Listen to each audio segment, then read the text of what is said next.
Ce mercredi, Pierre, c'est la journée de la qualité de l'air. Et ce matin, Europe 1 vous révélez cette expérimentation de purificateur d'air dans 2 salles de classe du Raincy, près de Paris. Oui, histoire que nos enfants respirent quand même le meilleur air possible. Virginie Salmen, plus généralement, comment est-ce qu'on fait pour améliorer la qualité de l'air dans les écoles, dans toutes les écoles ? Alors c'est un gros enjeu parce que dans une majorité d'écoles, l'air des classes est encore trop pollué, alors par les gaz de particules qui viennent de l'extérieur, par les émissions toxiques, vous savez, du mobilier ou même des feutres ou des marqueurs utilisés en classe, des produits d'entretien, mais aussi par les émissions de CO2 des élèves eux-mêmes quand ils respirent.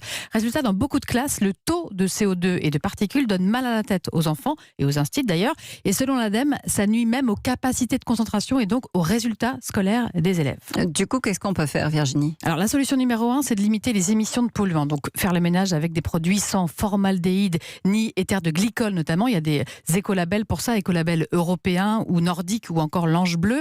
Il y a aussi des gestes simples en classe, comme par exemple ne jamais laisser de peinture à l'air libre, pas de feutre ni de marqueur ouvert. Et puis, c'est simple aussi, c'est évident, mais il faut le faire, ouvrir les fenêtres le matin et à chaque récréation. Alors 10 minutes en été quand il n'y a pas de chauffage, 5 minutes en hiver, recommandation de l'ADEME encore.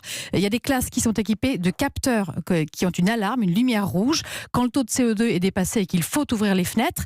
Et puis, il y a cette expérimentation, ce qu'on sait faire de mieux pour l'instant, une technologie mise au point par Veolia dans 2 écoles du Raincy, que Sabine Fauquez nous explique. Il y a un caisson qui aspire de l'air extérieur. L'air passe dans un filtre qui retient toutes les petites particules, les poussières, et qui recrache l'air dans la salle. Et l'air est propre. Voilà, pour l'instant, c'est un test et ce dispositif coûte autour de 1 000 € par classe et par an. Oui, c'est pas rien. Merci Virginie Salmen, spécialiste environnement d'Europe 1.